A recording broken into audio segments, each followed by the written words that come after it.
Spoiler warning. Quick Summaries for Short Games is filled from top to bottom with spoilers. If you care at all about spoilers for the game being discussed, do yourself a favor and go beat it before coming back to listen. Hello. This is Quick Summaries for Short Games. I'm Trevor Robertson. And I'm Teri. Jorane. I'm Joe. And today we're going to be talking about a game called Inside, released in 2016 by Playdead.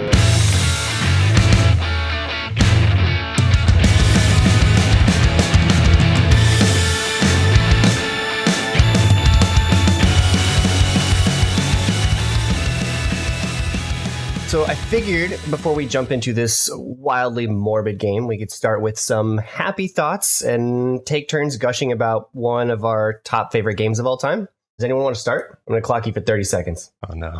Oh, boy. I think I hyped up my most favorite game last episode. Really? Yeah, it was Ocarina of Time. Oh, shit. Okay. Perfect game, 5 out of 7. Why? That was the first Zelda game in my household that was like mine to play. I grew up like on Nintendo and the NES and stuff, but I had to watch my brothers play. They were 8 and 10 years older than me. And so I never got a turn on it. And so we got a 64 and like they weren't really into video games anymore. And I was like, fucking Zelda. Yes, absolutely. It was the first game I got blisters on my fingers from playing so much. And the score is fantastic. And yeah, it's just all around solid game. That's your timer. Oh, Well done. Nice. Beautiful. So stressful. Oh, my God. it's all that radio DJ. All right, who's next? You're making my brain hurt already trying to figure out which one it is. But the one that comes top to mind first is Gree. And I can't remember if we're going to talk about Gree at some point or not in your list. I think so. Maybe. Isn't that a pretty short game? I think it is. I know I took a long time in it because I wanted to explore every nook and cranny of it, but it's absolutely beautiful. Definitely has some emotional storytelling that goes along with it. I'm still in love with the artwork, and the music is fabulous. It was all aesthetic Is it for a me. platformer? Yeah, platformer puzzle. All No, it's a right. puzzle. Awesome. Okay. Yeah, I definitely would like to do that one in the future. Jorane? That was a scary noise. Yep. Probably Lost Kingdoms 2 and 1, just Lost Kingdoms in general. What are those games? I've never heard of that. Yeah, most people haven't. Oh, shit. It's like a card game, but you actually throw the cards out and they like fight for you, or they're just weapons that come out of your body, and then you can capture other cards, put them in your deck. It was just so novel for when I had a GameCube. I'm like, this is amazing, and I forced a friend to buy it. That sounds lit. And if you get your save file on a memory card, you can bring it over to someone else's, and you can fight each other with your decks. Oh, shit. That's awesome. lit. No one wanted to fight me after a while, so. That's sick as hell. Then it wasn't lit. That's always how it goes, honestly, with your crew. Like anyone Trevor's introduced me to, it's like, yeah, they fuck around with this video game. I start playing it. I'm like, well, I fuck around with this game pretty much. And then no, I get so stomped into oblivion and it makes me sad. So I understand that feel. What about you, Trevor? What's your favorite? Oh. Yeah, what's your favorite? Oh, jeez.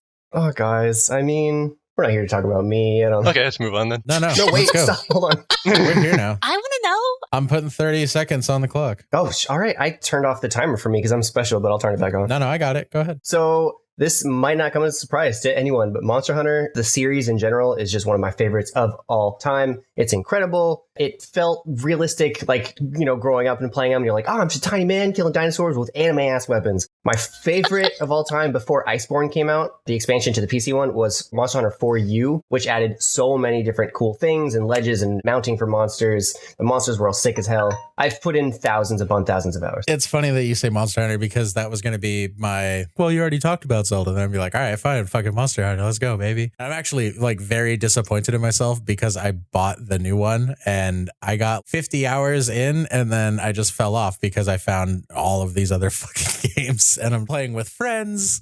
And yeah, so, they're just like, why are you just playing on your own? And it's like, because I fucking love this game. So get it It's and come so play good. it with me. Yes, and the expansion makes it so much better. Okay, that's good. That's the last time for the rest of the hour or so that we're going to be happy because we're talking about Inside, a wildly graphic game for something with such simple graphics. The story itself is told through environmental storytelling. There's zero dialogue in this game. And it once again tells an amazing, mildly convoluted, kind of complex story that I'm not sure anyone has actually fully figured out. I don't know. I think it's funny because you have an interesting view on this because you saw me start it and then end it at 2 different intervals, basically. And when Dylan was watching, I feel like he had a pretty solid theory on what this game is about. I loved his theory. That might just be mine. Like I might have just stolen it from him, and I'll give him credit where credit is due. Yeah, go ahead. So this being a very dark game, there are actually a lot of incredibly dark fan theories surrounding what the game's about. Let's talk about our headcanons for what this whole thing is. Joe, it sounds like you're pretty ready to launch into that. Yeah, I think there was a pretty compelling argument made to me about what it is to go through your full life cycle. So like from start to finish, you like start out as a child and you go through certain points in your life and you hit certain milestones, I guess you'd call it. And there was a lot of symbolism in there for hitting certain milestones going into adulthood and then the different aspects of adulthood and then eventually into the death cycle at the very end. I'm not going to say too much more. I don't want to spoil it for everyone. Well, we're going to be spoiling a hella game. Then fucking, all right, cool. I'm so in on this then. We will spoil the shit out of it when we get to it. I guess this is your chance to run now. Spoiler warning. Yeah. We will be talking about pretty much everything that happens, the big reveal at the end, which is disturbing to say the least, and also really, really funny. I was just going to say it took such a hard left turn and I'm so here for it. Yeah. I think it's about the time where all the moving back and forth kind of starts to overstay its welcome before it grips you in again, because you're at the glass and you're like, what are they all staring at? And you're like, okay, well, now I'm really curious again. And then it's just like, it rips the lid off of it, whatever you thought could possibly be going on. Which was like so good because, I mean, I don't know about you guys, but like the game is simple enough where you're able to like pick up a lot of the details that they kept trying to throw at you. And so throughout the first, 2/3 of the game, they're rolling out little bits and pieces and you're like, why is there a group of people that you can control with your brain, and why is there like a whole train of people going down a train track in the background, or why are those scientists staring at us, what's going on here? And so when you finally hit that glass and they finally reveal what the big reveal is, you're like, holy shit, this is what this is all about. This is what everyone's caring about. Holy crap. So that was so good. Yeah, who knew? The entire game is devoted to being the prequel to Beautiful Katamari. I wish this were the audience. I had no idea what that is. You don't know what Beautiful Katamari is? No, what is that? Sounds my familiar. God. Okay, so it's this old school game way back in the day, PlayStation days, I'm pretty sure. It might have gotten a couple other consoles, but the premise is that the king god of the universe gets really pissed, and so he like just blows up a bunch of planets on a whim, and he's like, shit, I can't do that. Like, I had to fucking rebuild these planets. And so he sends someone down, and it's basically you're just a sticky ball, and you're rolling around the planet, and you're sucking up like all sorts of trash and like cars and trees and this and that until you're big enough to be thrown off and you're dense enough to form your own planet. So like you're rebuilding the planets that way. I do need to inform you, I will be leaving that 4-second pause where no one has any idea what you're talking 100%, about. that's fine. And I thought I knew I was making a deep cut, but I definitely thought some people knew what fucking Beautiful Katamari was. I just didn't know what the name was. I've definitely seen it. Me too. Yeah. When you referenced it earlier in Discord before the podcast and in your other channel, I was polite laughing. A few people actually like got it, and I was like, "Oh, cool! Like Trevor's played this game." So, nope. Thanks for. I just made you look like the biggest dick. Thanks I'm for sorry. fucking laying me out over the coals there.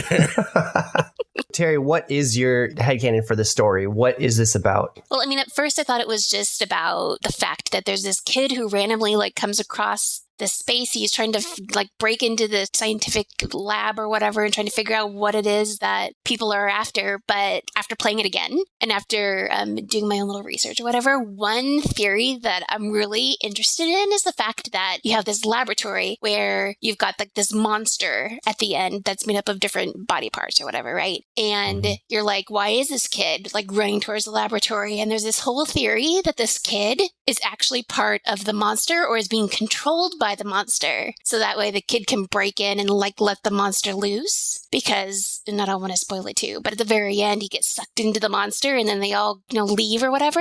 And then you get to control him. They get to control him and stuff. But the kicker is that if you go back and if you look at more of the details, there's like the hints in there that show the scientists knew or they were expecting the monster to break free.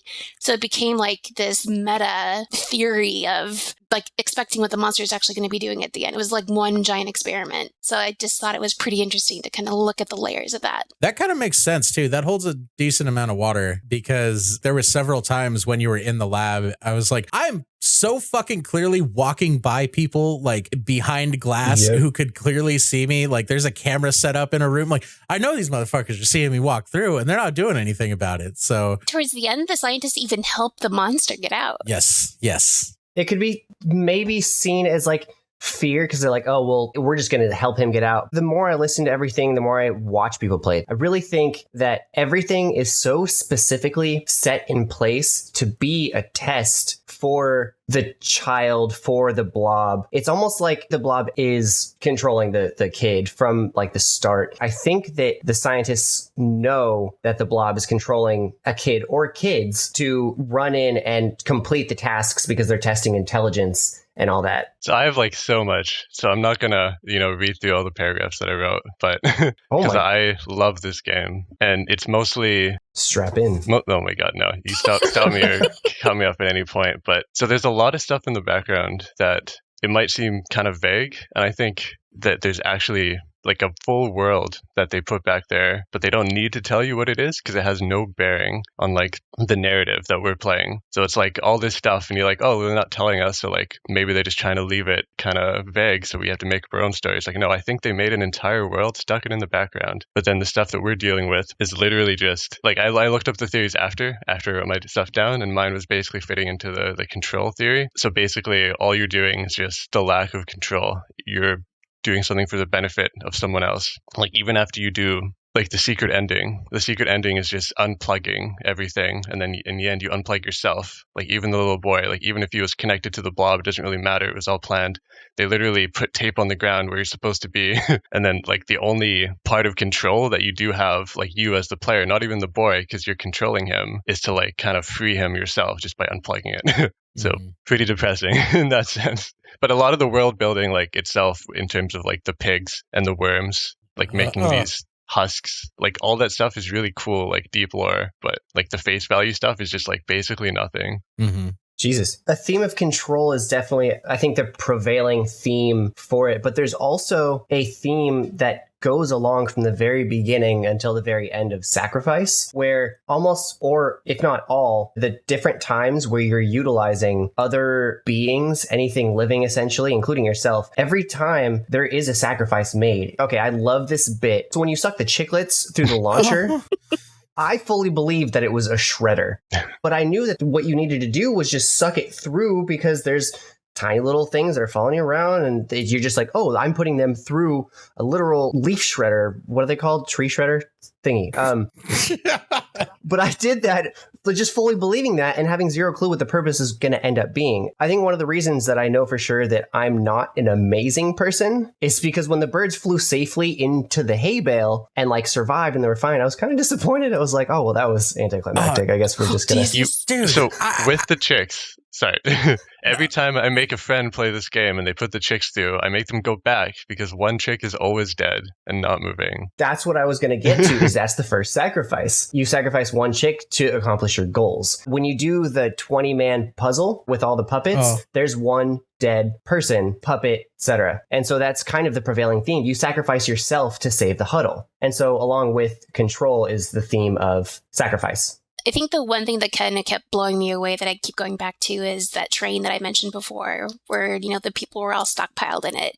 Totally reminiscent of Holocaust stuff, right? And so when I compare that to the theory or to the idea of power and control and taking over or being in control of an entire society or an entire people, I felt like there were too many things that were connecting what was happening in this game to what Nazi Germany was potentially doing. And I don't know, maybe I'm thinking too much into it, but it's like just the power dynamic there is really strong. I got a big vibe of that too. It made me feel so uncomfortable for a little bit. And I was like, I don't like the vibe of what these people got going on here right now. There are different people who think that the puppets were killed and then turned into puppets. And then there are people who think that they are still alive, but are just being controlled, basically. Do you guys think that the puppets are alive or are they dead? I think they were made. Yeah, I think they're dead and were like dehumanized in every sense of the aspect, or sense of the word, rather. So that they were grown, like, Jorane, you think that they were literally created in what, possibly those capsules? Yeah, like a mixture of pigs, because people like to compare pigs to humans a lot. And then the parasite, which makes them move towards or be controlled by the control points. And then I guess, just kind of shape them like a human, or maybe put some human in there. But either way, I don't think they're conscious in any important way. Yeah. The first Easter egg that linked the world kind of to Limbo is those worms, right? That they attach to the kid and whatever. And obviously it's a lot more graphic in this one because your first, and I think only interaction with the worm is through the pig. I have in my notes here just one line. I do not like the worm butt. Oh yeah, that was mine. That was mine, I think. I love that part. Yeah. Yeah, absolutely hated it. That was actually my very least favorite part of that game. Was when you had to sit there and fucking just bear down two hands and yank that bitch out. Like, Yeah, that was not great. And then you have to pull it back in like in a really aggressive, uncomfortable motion. I wasn't a huge fan. But the thing that the worm did to it apparently was make it aggressive. And so it makes me think that maybe the worm being linked to the Limbo world, because in the Limbo world, it controlled you and it pushed you towards something that an outside source potentially wanted you to go to. It controlled you, right? Yeah. I don't think it was like aggression. I think it's just the goal. You're under control of someone else. I think the reason why the chicks and like even fish follow you is because like you're being controlled by like us, like an outside force or whatever, via like long range or whatever, because we're controlling him because we can turn him off at the end. So I think like the tiny beings are just like naturally influenced by that. So like the chicks swarm you, the tiny fish swarm you. Yeah. And the puppets, the pig, it's just getting towards you. Like if it kills you, it just stands there in your death scene. It's not like trying to eat you or something. That makes a lot of sense. It conflicts with, I guess, the rest of what I was going to say, which is that the mermaids are also aggressive and they seem like they're being grown. But I don't know what the link is from the mermaids to the puppets. I don't know why they exist or what their function is, or if they were a mistake or an accident. First off, they're mermaid banshees. Don't call them mermaids, all right? They're fucking god-awful, fear-inducing creatures. I call them sirens. I don't know, for some reason. Banshee, like mermaid banshees, man. I have mild thalassophobia as is. And so when I got in there and saw that, I was just like, no, god damn it, why? Of all things. Yep. So if we're taking like the start to the finish of the game as like what actually happens, or maybe all the deaths in between are just kind of like the story ending, but like when he actually gets to the point where the mermaid takes him down to actually get connected to that thing, which continues, which is like more of the background lore that we don't get to know about because we're not in control. Like that's actually where you're supposed to be, where the mermaid takes you down. So I think everything before is just like you're not supposed to die there, basically. It has no other reason to be there. It's just there. Okay. You said the mermaids who were dragging you down before, were they trying to take you towards the same goal? I think so. Yeah, because they take you down a bit and then you drown and then the screen goes black. Okay. Yeah. Do you guys have any scenes or sections that you really just loved? Yes, Teri? I kept thinking about which part's my favorite, and as weird as it is, there's a section in there where you're like having to run across a bridge and like duck behind some walls while a sonic boom is coming at you. Remember that part? Yes. So like Fuck that part. It wasn't like absolutely beautiful or anything, but just the fact that the sonic boom was there was exciting. I don't know why I liked it so much. Maybe just because of the noise, but also in my second playthrough, I kept hearing that noise in the background. And as you get closer and closer to it, it just gets louder and louder, and you don't realize it until you play it again and stuff. So I just liked that bridge. I liked how it pulled you in. It's crazy. Yeah. I noticed that from earlier, like in part of the story. I was like, I don't know what that big fucking boom is, but I'm not looking forward to when I gotta actually encounter it. And then I did, and like I absolutely hated that section, but it was my favorite death to see. And honestly, it's how I want to go. I just want to be blasted to bits by sound waves. That sounds perfect. Yeah, that was easily my favorite animation for the death. Was just the first time it happened because I forgot it completely. It was so visceral. It's insane. You just get obliterated, and then you're like, oh, I'm gonna go fix the puzzles now and figure it out. Yeah. What about you guys? Probably the farm. Everything leading up to and around it. Like I love all the pig bodies everywhere, all the worms coming out of the mud, the worms in the butts of pigs, all that. If you go into the farm, you're just amongst just a bunch of pigs just kind of standing there. I don't know, it just looks really cool. I liked the underside of the farm. I thought that was cool. And I was like, that's a really cool, like, bug out spot. Like, own a farm and then just have a sick ass, like, panic bunker for when shit goes down to have on point. Yeah. As for my favorite part of the game, it was definitely the very end when you go on a big ballsack monster fucking rampage. And it's just amazing. I was like, oh, all of the stress I've been feeling from this, I just get to fucking yeet all over the place and make it everyone else's problem. I believe that I don't know if it's canonical, but as a group, the fans have come together to decide that the name of that is the Huddle. The Huddle! I've never heard that. You've never heard the Huddle? No. I thought you were the one who told me that. No. Yeah, I love that so much. The group hug. The group hug? I like that. No. But my favorite death, dog deaths. Those ones, they never get old. Oh my, those are so In the water or just on the brutal. ground. Just it's so good. The crack. Oh, The sound God. effects That's are one so of my good. least favorite deaths, just because it's so disheartening to watch a toddler get ripped apart by one of God's most beloved creatures, you know? Yeah. Wow. I even remember, like, I was like, fuck you, dogs. And you think you were watching it was at the beginning. You're like, they're just doing their job, man. They're just trying to get along in life. Oh, Jesus. Yeah, and like even the dogs are like, you know, being controlled up to some point. Like even if you get to like the dog secret, because like there's like the husk people, which is why I think they're created in something else. Because if you stop controlling them, they don't do anything. But when you get rid of the control center in the dog secret, they all just scatter. Like they don't want to kill you anymore. They just run away. Oh, the dogs. Oh, okay. You mean the orb, right? Yeah, when you have like the torch. That's like the only secret I make my friends go to. I'm like, hey, don't worry about the other secrets. I'm like, go do this one. I did that one for the first time today, actually. I have no idea what you're talking about. And I feel very, very ripped off. Okay, so it's when you are dealing with the 20 puzzle and you've got all the people. Uh-huh. It's probably some of the last or first people that you collect. You run to the left on one of the floors and you have to climb up this little section and you can pull one of the boards, but you can't do it alone. So you run over and then you have to grab some people somehow. And it's like 2 or 3 of them. And then you run back down. And instead of continuing towards the rest of the puzzle, you stop and you rip that board off. You go by yourself. Oh, yeah. And then you walk in alone. Yeah. And then a dog starts chasing you, but you have to grab a torch off the wall. And then you just fend off the dogs back and forth until you get to one of the orbs. And as soon as you pull the orb, the dogs panic and they all scatter and run. So you can safely walk out. Oh, word. Okay. Yeah, I love that. Maybe I should cut that spoiler out. Who knows? Oh my god. Nah, fuck No. it. We'll do it Leave later. that. You were warned. You were warned about spoilers. You're still here. This is your fault. You were warned. At first, I thought you were talking about some big dog Easter egg, and I was like, oh, what? But that actually does make a lot of sense. So do you think that each orb is unplugging specific sections of puppets and people? I think it's just some part of like a long range or remote control system. I don't know if it's too important if they're sectioned off or whatever. I also did like the safe puzzle because you were expecting me to die the first time and I didn't. So suck it. Oh, yeah. Okay. That's fair.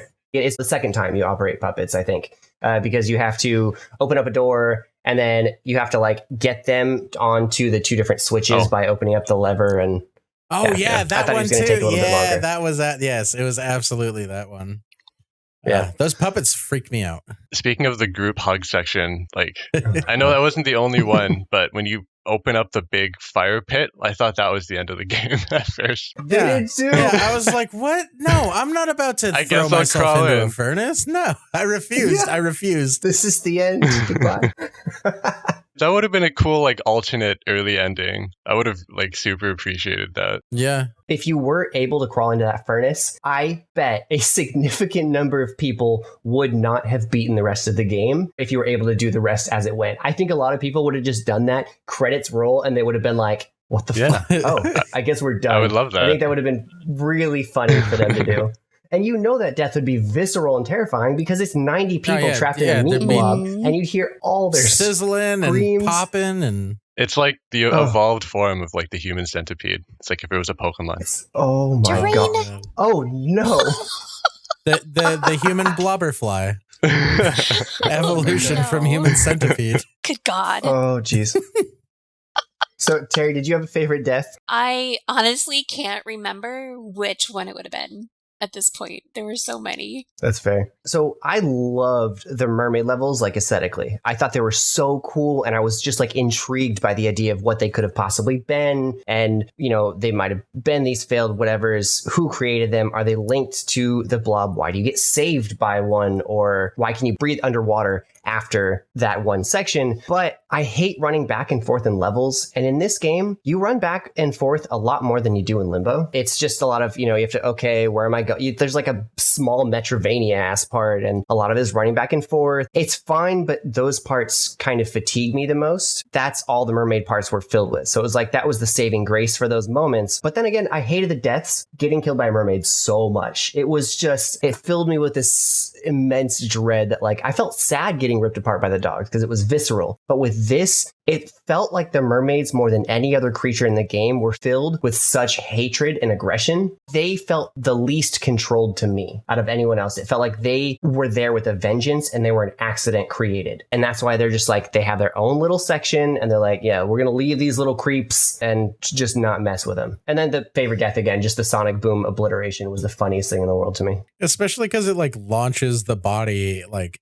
towards you, like in that 90 different directions. Forced perspective. It like shoots at your screen. Put on your 3D glasses. I remember one death, I saw the fucking meat slaw off the bone, and then I saw like an ankle bone like hit my fucking screen, and I was like, tight. That was a decision you guys made graphically, and I'm here for it. Yeah. Did you guys have a specific puzzle that you really liked or hated? Oh, I really liked it was in the Shockwave Emporium where you have to go up the ladder. You have to time it with the thing that's spinning around. Yeah. It took me a bit to figure out, but it made me feel like so smart when I finally got it.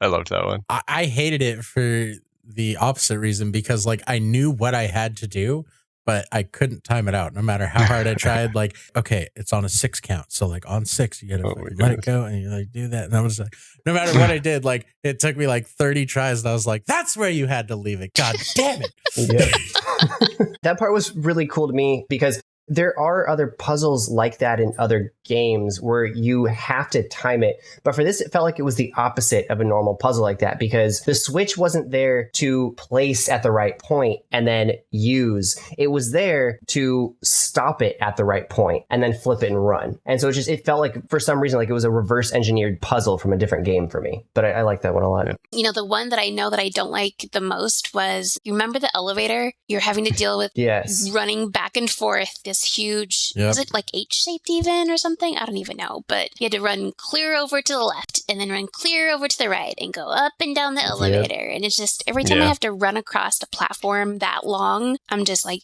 show me the speed up button. There better be some really good stuff in the background. I don't think that during this section there was anything too much in the background because they wanted you to focus on the puzzle maybe. But I think that was one fault. That was my least favorite puzzle as well. I think I stopped multiple times and I was like, oh, I'll pick this game up like, tomorrow. Or I guess I'm finishing this game literally the day of the podcast because I just didn't want to run back and forth that many times. Yeah. Can I be honest with you? Yeah. I also finished it the day of, but that's because the fucking devs bamboozled me. And I got so pissed off when I first started the fucking game. I just rage quit on it for 3 days because in Limbo, to grab stuff and interact with stuff, it was left control button because I didn't realize you could play it on controller and like I just do keyboard anyways. On this fucking game inside, to interact with stuff, it's the right control button. So like I hit that first wall where the fridge is and I'm like, I know it's the fridge. I know I gotta move the motherfucker, but I'm hitting left control and he's not moving. I was like, fuck this game. Fuck you inside. And then I went and I was like, all right, well, let me see. It's right control. All right, well, I'm a fucking idiot and I'm just going to reset it to left and now I'll play this game. Yeah. You poor thing. I know. It's like, I'm too dumb to play this game. Oh, Jesus. I felt like that multiple times. Oh, I was going to say, I really love the part where you fall directly on top of one of the guys and then you're covered in blood in the group hug section. Oh, yes. Yeah. Yes. And then you can just like clean it off or just kind of, scuttle around. He looks like he's supposed to be like the CEO of something. He looked pretty unimportant. Did he? Yeah. I thought he was he looked to me like he was the man in charge and then, nope, guess not. He was just useless and now he's dead. One of my favorite things I ever did with this game was with the mind control because it freaked me out for sure. What alleviated my like stress and anxiety was making them do the Thriller dance. It's very entertaining. Go give it a shot if you haven't done it. Please tell me you've clipped that somewhere. Oh, no. You know, I got to watch him control the puppets for the first time, and I'm looking away and I'm taking a sip or something, and I just hear faintly.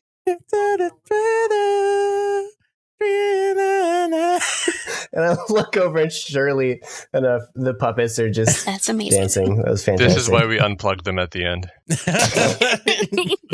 I actually remembered, because I said dog death for my favorite death, but there's like a very specific dog death that I feel like most people won't see on their run. It's, you know, when you're going over the gate multiple times to pull the planks off. So if you go through, you push the cabinet down and you run to the right. But if you go back to the left, the dogs will drag you through that tiny hole. Oh my God.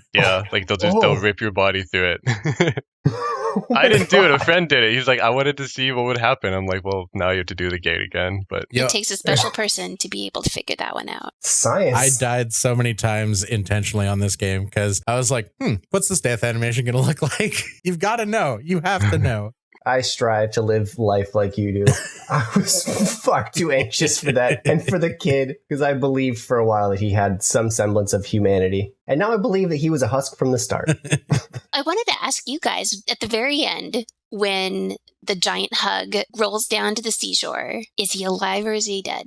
I think that he is alive. But I guess that begs the question, if this is something that has happened over and over, I think that he has been put in this situation over and over and over and over. He, them, they, the huddle. And so if they just take him after that and then put him back in the thing, and then they keep testing and they have him grab more children or whatever to pull back into the huddle to make it stronger, do whatever this simulation is, or is that the whole thing and sunlight kills the huddle? Because sunlight being painful is a theme that is attached to the mermaid banshees as well, where you shine a light at them and then they have to scatter. So that might be a paralyzing beam of some sort, or it's death, and then they're going to start the experiment over.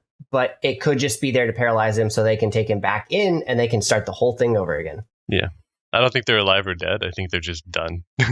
As you put it, you believe they're grown. Yeah. And so when you say done, do you mean they're just going to dispose of it, or they're just going to reanimate it once it's in there? It doesn't matter. Oh. But I don't think it dies or was alive. Yeah, I feel like it escapes, and then as it's rolling down and like to the beach, it leaves the sphere of influence, as it were, the sphere of control influence. And so like it's just there. It's just a lump on the beach now. I think it's still in the influence because like they made a diorama of like exactly like where it's going to end up. Yeah. It's kind of made to look like the sun is shining down, but like in the diorama, it's just like another building, like just shining down there. Oh. Okay. Yeah, with just like a big floodlight shooting down. But yeah, I watched you chill there in the diorama because you have to stay there for like a minute. And then I think you have to break the glass inside the diorama or something. Yeah, you just run straight through it. You just roll through it or something like that. But yeah, there are so many different hints that show you that every bit of your adventure is scripted to them, that it's just really fascinating to watch different runs and be like, you catch so many different things about it. And then we haven't really touched on the alternate ending too much and what that might mean. When you turn the kid off? Yeah. Yeah. Yeah. I think it's a metaphor for being able to finally take control of your own life and like unplug yourself from the machine, because whether or not we want to admit it, we are all just kind of cogs in this thing that's going along right now. We try to convince ourselves otherwise or this, that, the other, and, you know, being as woke as possible or what have you. But at the end of the day, like we're still spending money with these corporations and like corporate shills and people who have bad raps because it's convenient and it's easy for us. Not mind control, that's going a bit too far. But if we're going to go with symbolism, yeah, like we're sort of under a spell, under a sort of control from these corporations. And that's being able to pull the plug and pull the cores and be like, all right, well, like shut it down. This ain't it, chief. So you're going for a very meta narrative when it comes to unplugging the kid. Mm-hmm. Okay. Yeah, like what I've said at the very start, it's like the only decision that you get to make. And like, I find it even more depressing because it's like, oh, you know, the boy finally unplugged himself. It's like, he didn't get to make that choice. It's like the person controlling him did. I'm like, rip. Yeah. That's pretty sad. Yeah. I think if anything, I go back to the name of the game. I mean, it's called Inside, right? And so if you're able to like try to break in through that control, trying to break through what society has built for us, try to, become our own people and, not follow what everyone else is doing, not be part of the commercial widget that, the world is or whatever. And being able to unplug ourselves from that is definitely having to do that from the inside and having to break in to do that. So it was interesting to see that little kid go through that process too. But again, like Jorane's saying, if he didn't do it in the first place, then are we even able to if something else is still controlling us from the outside of that? Yeah, it's like an exercise on whether or not free will exists. The worms exist, that's all. Just the worms. No free will, only worms. Worms. There was one bit that a friend, Dylan, who Joe already talked about, his kind of prevailing theory, when he was running around leading these puppets who had hard hats and other stuff on them, and they were just kind of blue-collar workers. And his theory was a bit of, you are like a CEO's son, and he's trying to teach you how you're going to have to lead the world by learning to control and sacrifice other peons that you just don't care about the lives of the whole time. And it was like uncomfortably fitting, except for most of the other stuff going on. And it was just really for funny. That particular section, spot on. Yeah, exactly. I like to go around and give a number rating, and then what kind of person would you recommend this game to? I think it was a 10 for me. For what the game, I feel like what they were trying to get across in terms of the gameplay and the story, I think it was like they did it perfectly. So I would give it a 10. I love it. And basically the same as Limbo, I would recommend it to basically anyone who is even considering playing a game, because I find like a lot of the puzzles in this one are a little bit more easy to wrap your head around sometimes. They're a lot more straightforward. With Limbo, it's like more math, and then Inside, it's just more like, I think they're easier. Some of them are a bit easier. So everyone wants to try a game. Okay, I like it. Terry, what about you? I think I would give it a 9.6 out of 10. And significally better than your Limbo review. Absolutely. Devastating to me. I think people who like to try to read into story or who enjoy being surprised, if there was a way to like tell them, if you like surprises, watch this, I think this is a game for those kind of folks. Ooh, okay. Joe, what about you? I give it a solid 9.5 for sure. For starters, this game induced a sense of urgency like from the get-go. And their way of expressing that with being able to hear the heartbeat and the breathing like start to get quicker and more rushed and stuff like that just aesthetically was a whole lot more pleasing. And it wasn't actually pleasing. Like I hated it. I was like, this is an anxiety attack, but it just it added so much more to the gameplay and the immersion. The aesthetics were fantastic. The way it was built, the way it flowed real well. And the music, the score was super solid. Absolutely loved it. I would recommend it to a lot of my like creative writing friends and things like that to be like, hey, like you like finding secret meaning and shit. Here's a whole game for you to do it with. That's actually a really good idea. Yeah, like I would have Tyler play this and be like, yeah, exactly. Give me your thesis on it. Yeah. Okay, so for me, I'm going to dip a little bit lower. I liked Limbo better. I would give this game probably, after reading everything and playing it multiple times and going through, I enjoyed the game. The running back and forth for me was a little bit much. I didn't enjoy the puzzles as much. I thought the story was trying to tell more, but ultimately, I kind of retained less than I did from Limbo, and I think I would give it a 7 for me, but I think if I were able to read all of Jorane's paragraphs, that could be pushed up to a 7.5 or an 8, because I really want to hear and know just what his whole theory is on everything he's got written down. Me too. Will you read it? Mm-hmm. You like Limbo more because of the spider section. You're conveniently forgetting about the 90% of the game that is like boring in terms of puzzles. I love the spider section. It's just factory nothing.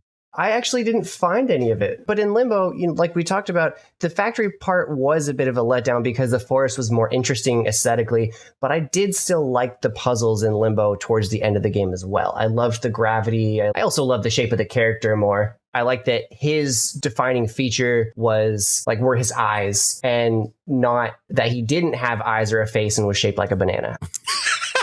It felt like he had more personality to me, but I absolutely see that I am the minority here. I still think it was a great game. I would also recommend it to anyone who enjoyed Limbo. I would recommend Limbo above it, but I would push Inside as a strong spiritual successor. I think it was still a very good game with a terrifying ambiance and score. This has been Inside by Playdead, released in 2016. Gentlemen and lady, where can they find you if you want to be found by the people who are listening to this fine program? All right, I'll go first. My name is Joseph Campillo. You can find me on Instagram, FOMO_Joe, and I'm going to do a little cross promotion, cross plugging here. I am also part of a Defiant Robot Records podcast, and that's where we interview mainly San Diego music, San Diego locals, but music far and wide. And we're just trying to give the music industry a place to create and consume content without all of the big corporate shill bullshit behind it. So go check us out. We do some pretty good stuff. All right.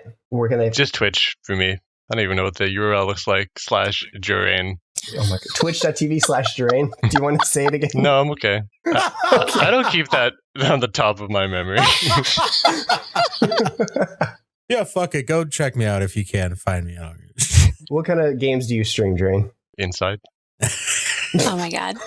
Yo, yeah. Go follow him on Twitch. Get them paragraphs. He'll read them out. Fighting games mostly. Fighting games, indie games. Teri? They can find me at twitch.tv/Teri_24. And what kind of games do you play? Lots of horror. That's like my favorite genre is horror. Ooh. Especially indie horror. I want to play more of that. You should play Escape from Tarkov. Ooh. It's the most horrific It's not game ever. horror. Yes, it is. It's so fear-inducing. It's so scary, Trevor. It's an FPS. It's a realistic FPS. Don't be deceived. I want to see more Pyramid Head. I'm having more and more dreams about Pyramid Head lately, and I need more Pyramid Head in my life. So there's that. You don't want to hear about them. They're graphic. No, we're not going to talk about those. This is rated PG, right? 13? I don't know. Definitely not PG. I've said fuck several times. No, yeah, there's been a lot of fucks, and some people are talking with smoke in their mouths here. So this is not for toddlers. What? I never. Whatever are you talking about?